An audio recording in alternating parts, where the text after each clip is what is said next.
ચલો અહીંયા તો લાઈનમાં ગોઠવાઈ જો બધા હતા એના મળે લાઈનમાં એકમ વાળો છેલ્લે એકમ છેલ્લે ચલો હવે દશક 100 ચલો 1000 1000 10,000 અને લાખ સરસ ચલો હવે તમારે બને ભેગા થી બોલવાનું આ નાચ રાખવાનું કારણ કે 1000 વાળા છો ને તો ભેગા 10 ની બેટ પર 12,000 ચલો બોલો પેલા બોલ ના બોલો 1,12,000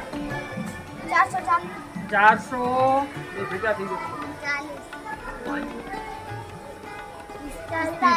સરસ શું સંખ્યા બની 1,12,445 સરસ